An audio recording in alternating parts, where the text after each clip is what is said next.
Ready? Go. Okay.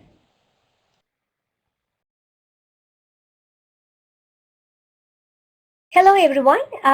This second learning module, has two parts. Now we will go over the first one, 2.1, and when we are done with 2.2, then you will go into the lab session where you will learn how to simulate and debug programs. Again, we are assuming that you have experience with number systems and gates, and that these modules are just a review for you. This section talks about why study number systems, and also has a nice table for showing different number systems, and you should be able to convert from one number system into others. And in the next few minutes, we will go over some of these conversions. And if we talk about number system conversion, we will use the sum of weights method. And here are some examples from if you want to convert from decimal to binary. And here's the example. For example, if someone wants to convert 431 in decimal to binary, it is a good idea to write the powers of 2, because binary is the powers of 2. And if you start with 2 to the power 0, 2 to the power 1, 2 to the power 2, all the way through 2 to the power 8, it is 256. I just you have a little example here. And if you don't know where to stop, and the next one is 2 to the power 9. When you find 2 to the power 9, which is 512, which is greater than 431, in that case you stop here. All you do is try to see 431, it goes 256 goes into 431 once. Let me go here and try to explain right here. And then you just write the corresponding ones and zeros. And if you want to check yourself, wherever you see 1, for example, all here, and you add the corresponding numbers here, and it should be 400 and for example, 256 plus 128 plus 32 plus 8 plus 4 plus 2 plus 1 should be equal to 431. If we want to convert decimal to octal, now octal is powers of 8. So again, you still write 8 to the power 0, 8 to the power 1, 8 square, and then 8 cube is 512. So in that case, okay, you only need 3 digits here, and then you did the same thing after the because this has a fraction. This is 8 to the power negative 1, negative 2, negative 3, and so on. And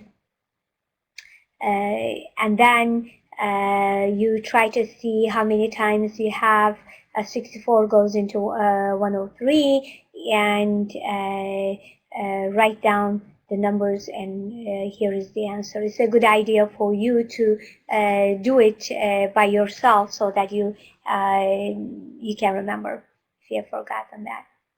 Hexadecimal to decimal, this is in powers of 16, and you write the 16 power 0, 16 to the power 1, 16 squared, and so on. Same thing right here, 16 to the power negative 1, negative 2, negative 3, and so on. And here is the answer.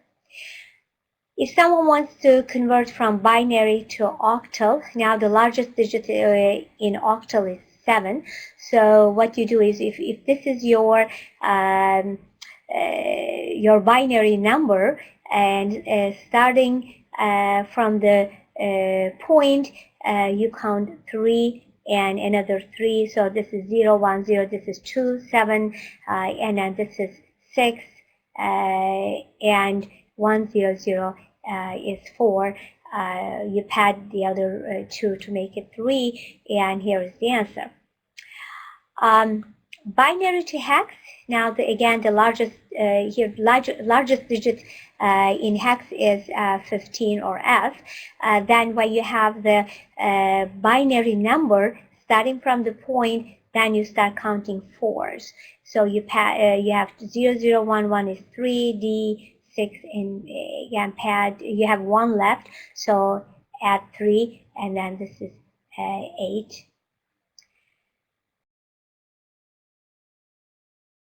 Octal to hex. Here, what you do is you first convert the octal number to binary, and then convert the binary number to hex. So here is your octal number, and for each digit you write the corresponding number in binary, and here it is. And then you start from here, and for each 4, you write the corresponding hex number. Now, the next section talks about basic logic gates and functions. It's very well written, and if you have any questions, you can contact us, but this is just for your information. And then each gate and their truth table is given. Here it is.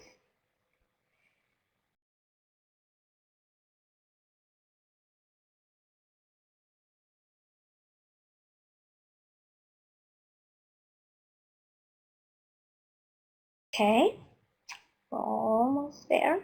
And now this section talks about the buffer, and complement of a complement gives the same function. So why do we complement it twice to get the same value? Well, you can do that. You can use it as a signal amplifier. So the explanation is there.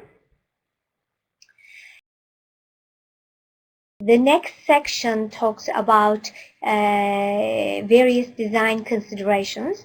The first one talks about TTL fan out, and for example, maximum fan out is 10, and the table here gives various fan outs between a combination of TTL subfamilies. It's right here. And this section talks about what happens if you need more than allowed fan out. Well, in that case, it shows as an example that you could use a buffer for that. The next one is CMOS fan out, and here it is.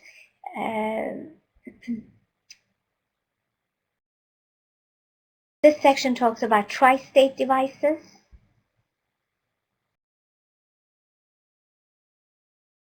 This section talks about open collector outputs, when you need the pull-up resistor and so on. In some of the labs, you will need that, and if you do, you can come back and take a look at it. Look at this section. This section talks about logic arithmetic, how do we add and subtract. The first part is 1's complement. As you know, in order to get 1's complement, you just invert each bit. 1 becomes a 0, 0 becomes a 1. And 2's complement is 1's complement plus 1, so you could take the 1's complement and add a 1. However, there is a shorthand method where you start from the most right, and you copy everything including the first one, and then toggle everything else. So you may want to try it yourself and see. First, take a number, take 1's complement plus 1, write it down, and then and then go through the shorthand method. For example, in this case, to take the 2's complement of this, you copy 0, 0, 1, then toggle everything else, and that will be the 2's complement of that number, just like it is seen right here. Now here, this section talks about 1-bit adder. As you know, 1-bit adder, it adds 2 bits and gives the carry out, and actually full adder. If you talk about the full adder takes 2 bits plus the carry in, and then it gives you the sum and carry. Here's the truth table. If this is the carry in from the least significant bit, then here's the truth table for sum and carry out. If you were to draw this, here is your full adder.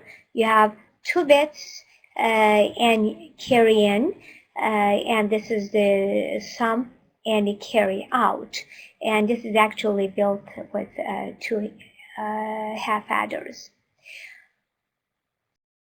Now, if we want to add, for example, 2 4-bit numbers, then remember, for each bit combination you need a full adder. So therefore, because you're adding 4 bits with another 4 bits, you will need 1 full adder for this, 1 full adder for this, 1 for this, and 1 for this. So you're going to need 4 full adders.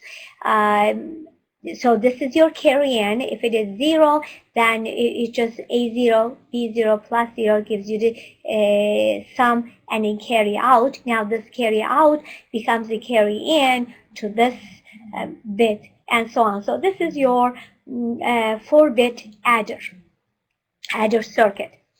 And here are some examples that you could try doing it by hand.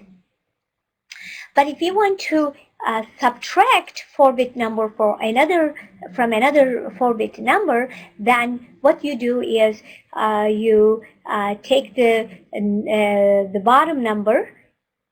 If you're subtracting, B from A, then take the 2's complement of B, add them together, and actually that's a subtraction. So therefore, the above circuit can be changed so that we could use the same 4-bit adder as a subtractor also. Here is a nice 4-bit adder and subtractor circuit. As you know, this is the A0, A1, A2, A3. Now these will go into the exclusive OR gates.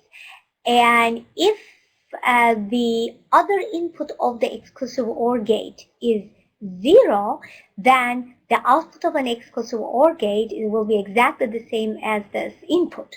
So by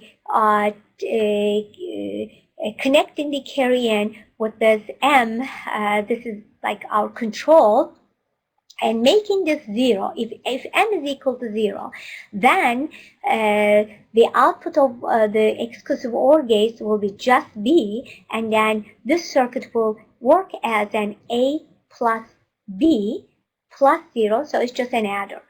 However, if you make this M 1, then the output of the exclusive OR gates will be the 1's complement of B, so you will be actually adding A to 1's complement of B plus 1, because they are tied together, and you can use this circuit as a subtractor.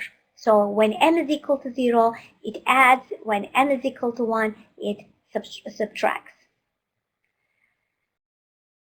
there are some examples that you could try it on your own and see how this works. But mainly, you know, when m is equal to 1, in that case, this circuit is used as a subtractor.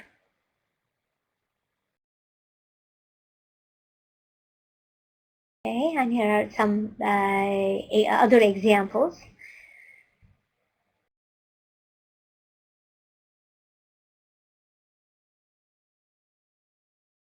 And this talks about the environment and software operations.